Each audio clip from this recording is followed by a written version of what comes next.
তেলে তো সব রান্না করা দেখিয়ে দিয়েছি, এবার লাস্ট ভোলা মাছের ঝাল বানাবো।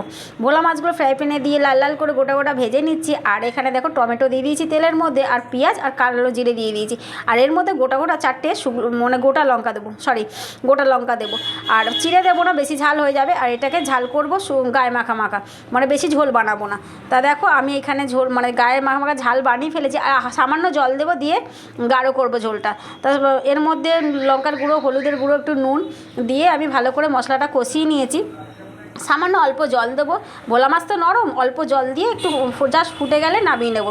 তার মধ্যে ধনেপাতা দেবো একটুখানি, খেতে খুব দারুণ হবে। আমি সবসময় চাই রান্নাটা ভালো করার জন্যে, তো লোক খেয়ে যেন টেস্ট লাগে, ভালো লাগে। তাই জন্য আমি একটু ভালো মতন করার চেষ্টা করি। ঝোলটা ভালো করে ফুটে গেছে, আর ভোলা মাছগুলো এক এক করে দিয়ে দিয়েছি। ভোলা মাছটা একটু ভালো করে কড়া করে কেন ভেজেছি, ভোলা মাছ তো নরম, ঝোলের মধ্যে দিলে বড় এটা ছেড়ে যায়, তাই জন্য আমি একটু ভালো করে লাল লাল করে ভেজে নিয়েছি। দেখো ঝোলটা ফুটলে আমি নামিয়ে নেবো। সব মাছগুলো আমি এক এক করে দিয়ে দিয়েছি। গোটা গোটা ভোলা মাছ আজকে একটু বড় আছে, একটা তাও ভেঙে গেছে। তা যাই হোক, ওইদিকে সব রান্না দেখিয়ে দিয়েছি। এখন বাজে 1টা 10। তা আমার রান্না সব কমপ্লিট হয়ে গেছে, আর এটা করলে আমার হয়ে যাবে। এখন লোকজন খেতে আসবে, তাড়াতাড়ি করে আমি করে নিচ্ছি। এতগুলো রান্না তো আমাকে একা করতে হয়। দেখো আমি এখানে থালার মধ্যে ঢেলে নিয়েছি, আর এর মধ্যে ধনেপাতা কুচু কুচু করে ঢেলে নিয়েছি। এই ছিল আমার ভোলা মাছের